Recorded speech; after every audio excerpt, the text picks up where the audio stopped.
ಹಿರಿಯ ಸಾಹಿತಿ ಎಸ್.ಎಲ್. ಭೈರಪ್ಪ ನಿಧನರಾಗಿದ್ದಾರೆ ಅನ್ನೋದು ಗೊತ್ತಾಗ್ತಾ ಇದೆ.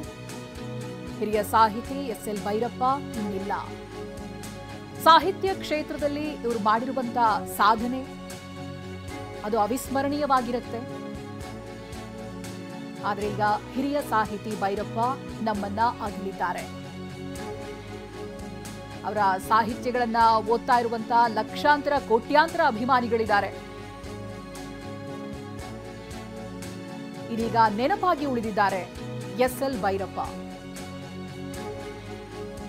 ಈಗ ಗೊತ್ತಾಗ್ತಾ ಇದೆ ಹಿರಿಯ ಸಾಹಿತಿ ಎಸ್.ಎಲ್. ಭೈರಪ್ಪ ನಿಧನರಾಗಿದ್ದಾರೆ ಅಂತ. ಬಟ್ ಆರೋಗ್ಯ ಸಮಸ್ಯೆಗಳು ಅವರನ್ನ ಕಾಡ್ತಾ ಇತ್ತಾ, ಏನಾಗಿತ್ತು, ಇವುಗಳಿಗೆ ಸಂಬಂಧಪಟ್ಟಂತ ವಿಚಾರಗಳು ಇನ್ನಷ್ಟೇ ಗೊತ್ತಾಗಬೇಕಿದೆ. ವಯೋಸಹಜ ಕಾಯಿಲೆ ಏನಾದ್ರೂ ಅವರನ್ನ ಕಾಡ್ತಾ ಇತ್ತಾ, ಕೊನೆಯ ದಿನಗಳು ಯಾವ ರೀತಿಯಾಗಿತ್ತು, ಇದಕ್ಕೆ ಸಂಬಂಧಪಟ್ಟಂತೆ ಇನ್ನಷ್ಟೇ ಮಾಹಿತಿಗಳು ಬರಬೇಕಿದೆ. ಇದೀಗ ಅವರು ನಿಧನರಾಗಿರುವಂತಹ ಸುದ್ದಿ ಗೊತ್ತಾಗ್ತಾ ಇದೆ.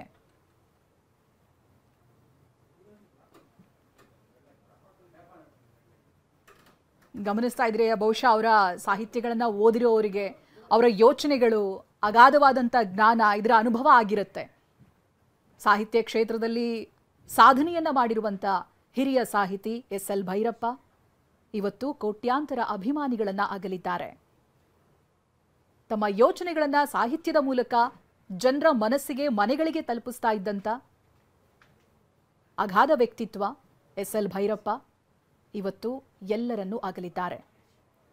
ಆಗಲೇ ಹೇಳಿದಾಗೆ ಅವರ ಆರೋಗ್ಯಕ್ಕೆ ಸಂಬಂಧಪಟ್ಟಂತೆ ಏನಾಗಿತ್ತು, ಕೊನೆಯ ಕ್ಷಣಗಳು ಹೇಗಿತ್ತು, ಏನಾದರೂ ಸಮಸ್ಯೆಗಳಿತ್ತ, ಇವೆಲ್ಲವೂ ಕೂಡ ಇನ್ನಷ್ಟೇ ಗೊತ್ತಾಗಬೇಕಿದೆ. ನಿಜಕ್ಕೂ ಈ ರೀತಿಯ ಹಿರಿಯ ಕೊಂಡಿಗಳು ಕಳಚಿಕೊಂಡಾಗ ಬೇಸರ ಅಂತೂ ಆಗೇ ಆಗುತ್ತೆ ಕೋಟ್ಯಾಂತರ ಅಭಿಮಾನಿಗಳಿಗೆ. ಪ್ರಸಿದ್ಧ ಕನ್ನಡದ ಕಾದಂಬರಿಕಾರ, ತಮ್ಮ ಯೋಚನಾ ಲಹರಿಯನ್ನ ಕಾದಂಬರಿಗಳ ಮೂಲಕ ಕನ್ನಡಿಗರ ಮನೆಗಳಿಗೆ ತಲುಪಿಸ್ತಾ ಇದ್ದಂಥ ಪ್ರಖ್ಯಾತ ಸಾಹಿತಿ ಇವತ್ತು ನಮ್ಮನ್ನ ಅಗಲಿದ್ದಾರೆ.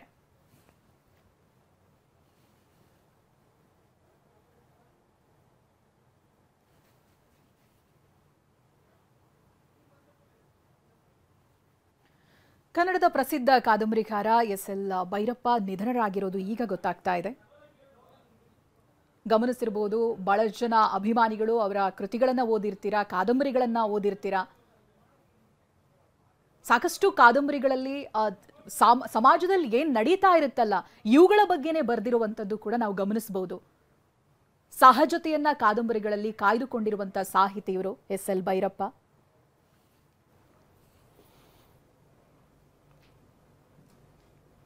ಹಿರಿಯ ಸಾಹಿತಿ, ಕಾದಂಬರಿಕಾರ ಎಸ್.ಎಲ್. ಭೈರಪ್ಪ ಅವರು ನಿಧನರಾಗಿದ್ದಾರೆ. 94 ವರ್ಷ ವಯಸ್ಸಿನ ಎಸ್.ಎಲ್. ಭೈರಪ್ಪ ಇವತ್ತು ನಿಧನರಾಗಿದ್ದಾರೆ. ಪದ್ಮಭೂಷಣ, ಪದ್ಮಶ್ರೀ ಸೇರಿದಂತೆ ಇನ್ನು ಸಾಕಷ್ಟು ಪ್ರಶಸ್ತಿ ಪುರಸ್ಕಾರಗಳನ್ನು ಪಡೆದಿದ್ದಂತಹ ಎಸ್.ಎಲ್. ಭೈರಪ್ಪ ಅವರು.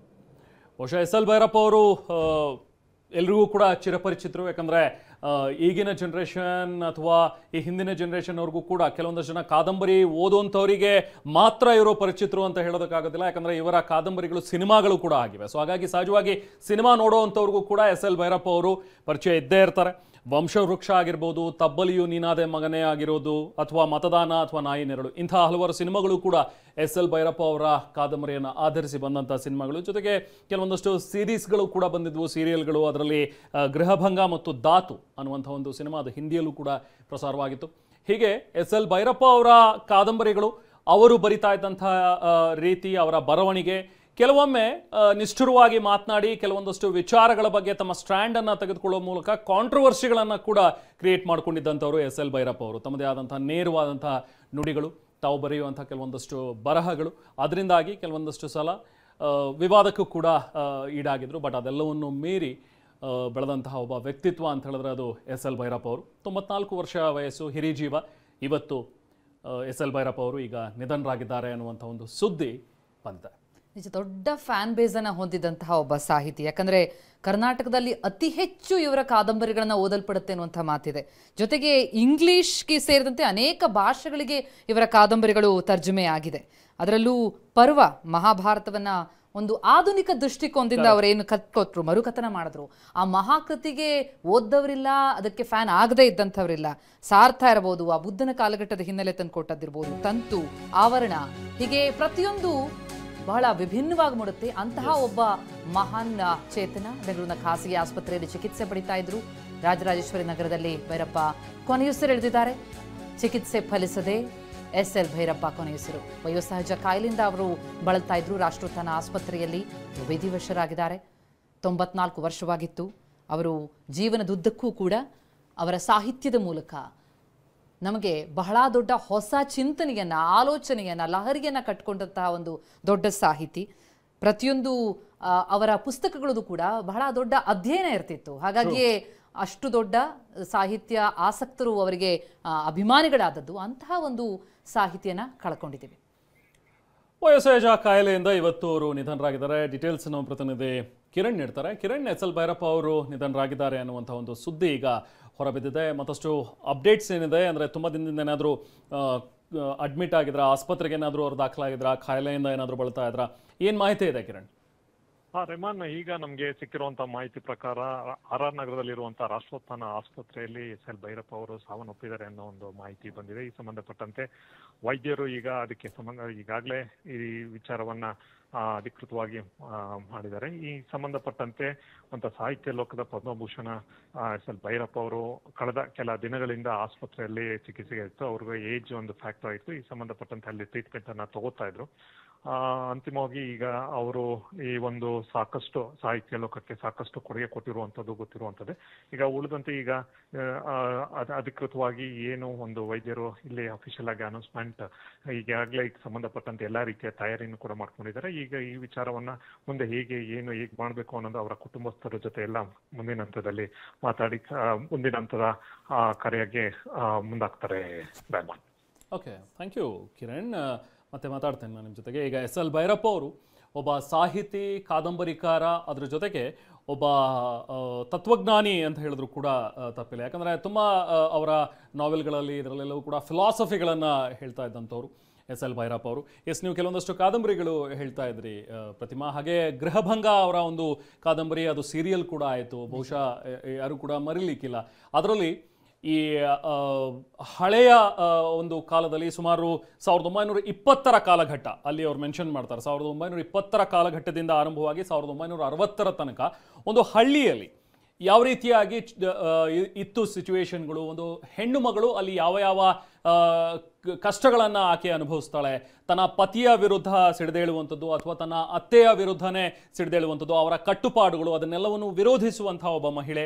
ಸೊ ಈ ಒಂದು ಕಥಾನಕವನ್ನು ಇಟ್ಕೊಂಡು ಬರೆದಿದ್ದಂತಹ ಗೃಹಭಂಗ ಕಾದಂಬರಿ. ಸೊ ಅದು ಕೂಡ ಸೀರಿಯಲ್ ಆಯಿತು. ಸೀರಿಯಲ್ ಆಗಿ ಸಾಕಷ್ಟು ಜನಮನ್ನಣೆಯನ್ನು ಗಳಿಸಿದಂತಹ ಒಂದು ಕಾದಂಬರಿ. ತಿಪ್ಟೂರು, ಚನ್ನರಾಯಪಟ್ಟಣ ಆ ಭಾಗದಲ್ಲಿ ಇರುವಂತಹ ಒಂದು ಹಳ್ಳಿಯ ಒಂದು ಕಥಾನಕವನ್ನು ಅದರಲ್ಲಿ ಅವರು ತಂದಿದ್ರು.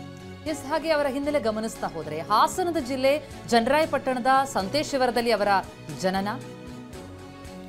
26/7/1931ರಲ್ಲಿ ಅವರು ಜನಿಸಿದ್ದು. ಹುಟ್ಟೂರಿನಲ್ಲೇ ಪ್ರಾಥಮಿಕ ಶಿಕ್ಷಣವನ್ನು ಪೂರೈಸ್ತಾರೆ ಭೈರಪ್ಪ ಅವರು. ಗಾಂಧೀಜಿಯವರ ಮೌಲ್ಯಗಳಿಗೆ ಪ್ರೇರಣೆಗೊಂಡಿರ್ತಾರೆ. 13ನೇ ವಯಸ್ಸಲ್ಲೇ SL ಭೈರಪ್ಪ ಅವರು ಸಾಹಿತ್ಯದಲ್ಲಿ ತೊಡಕೊಳ್ತಾರೆ. ಪ್ರೌಢ ಶಿಕ್ಷಣ, ಕಾಲೇಜು ಓದು ಎಲ್ಲವೂ ಕೂಡ ಮೈಸೂರಿನಲ್ಲಿ ಪೂರೈಸ್ತಾರೆ. MAಯಲ್ಲಿ ಸ್ವರ್ಣ ಪದಕದೊಂದಿಗೆ ತೇರ್ಗಡೆ ಹೊಂದ್ತಾರೆ. ಬರೋಡಾದ ಮಹಾರಾಜ ಸಯಾಜಿರಾವ್ ವಿವಿಯಲ್ಲಿ ಪ್ರಬಂಧಗಳನ್ನ ಮಂಡಿಸ್ತಾರೆ. ಸತ್ಯ ಮತ್ತು ಸೌಂದರ್ಯ ಅನ್ನುವಂತಹ ಇಂಗ್ಲಿಷ್ ಪ್ರಬಂಧಕ್ಕೆ ಅವರಿಗೆ ಡಾಕ್ಟರೇಟ್ ಲಭ್ಯ ಆಗುತ್ತೆ. ಹುಬ್ಬಳ್ಳಿ, ಗುಜರಾತಿನ ಸರ್ದಾರ್ ಪಟೇಲ್ ವಿಶ್ವವಿದ್ಯಾಲಯ, ಹಾಗೆ ಹಲವು ಕಡೆಗಳಿಂದ ಅವರಿಗೆ ಗೌರವ ಪ್ರಾಪ್ತಿಯಾಗಿದೆ. ದೆಹಲಿಗಳಲ್ಲಿ ಕೂಡ ತಮ್ಮ ಉಪನ್ಯಾಸಕ ವೃತ್ತಿಯನ್ನು ಅವರು ಮಾಡಿದಂಥವರು. ಹೆಸರಾಂತ ಕಾದಂಬರಿಗಳನ್ನ ಬರೆದಂತಹ SL ಭೈರಪ್ಪ ಇನ್ನು ನೆನಪು ಮಾತ್ರ. ಆದರೆ ಅವರು ಬರೆದಂತಹ ಪ್ರತಿಯೊಂದು ಸಾಹಿತ್ಯ ಕೃತಿ ಇದೆಯಲ್ಲ, ಅದು ಅಜರಾಮರ. ಎಸ್, ಅವರು ಬರೆದಂತಹ ಒಂದೊಂದು ಕೃತಿಯನ್ನು ನಾವು ಹೇಳ್ತಾ ಹೋದ್ರೆ ತಾವಾಗಲೇ ಗಮನಿಸ್ತಾ ಇದ್ರಿ ಆ ಗೃಹಭಂಗದ ಬಗ್ಗೆ. ಹಾಗೆ ವಂಶವೃಕ್ಷ, ಅದ್ರ ಬಗ್ಗೆ ಖಂಡಿತ ಮಾತಾಡಲೇಬೇಕಾಗತ್ತೆ. ಯಾಕಂದ್ರೆ ಭೈರಪ್ಪನವರ ಕಾದಂಬರಿಗಳಲ್ಲಿ ಬಹಳ ಹೆಚ್ಚು ಓದುಗ ಬಳಗವನ್ನ ಹೆಚ್ಚಿಸಿದ್ದಂತಹ ಒಂದು ಕಾದಂಬರಿ ಅಂತಂದ್ರೆ ಅದು ವಂಶವೃಕ್ಷ. ಜೊತೆಗೆ BV ಕಾರಂತ್ ಮತ್ತು ಗಿರೀಶ್ ಕಾರ್ನಾಡ್ ಅವರು ನಿರ್ದೇಶಿಸ್ತಾರೆ ಆ ಕಾದಂಬರಿನ. ಕನ್ನಡ ಚಲನಚಿತ್ರ ಆಯ್ತದು. ಅದಕ್ಕೆ 19ನೇ ರಾಷ್ಟ್ರೀಯ ಚಲನಚಿತ್ರ ಪ್ರಶಸ್ತಿ ಸಮಾರಂಭದಲ್ಲಿ ಅತ್ಯುತ್ತಮ ಪ್ರಾದೇಶಿಕ ಪ್ರಶಸ್ತಿಯ ಕೂಡ ಲಭ್ಯ ಆಗಿತ್ತು. ಅಂದ್ರೆ ಈ ಪ್ರೀತಿ ಅಥವಾ ನಷ್ಟ, ದುರಂತ, ಈ ಗೆಲುವು, ಇಂತಹ ಸೂಕ್ಷ್ಮತೆಗಳನ್ನೆಲ್ಲ ಅದು ಕಟ್ಕೊಟ್ಟಂತ ರೀತಿ ಇದೆಯಲ್ಲ.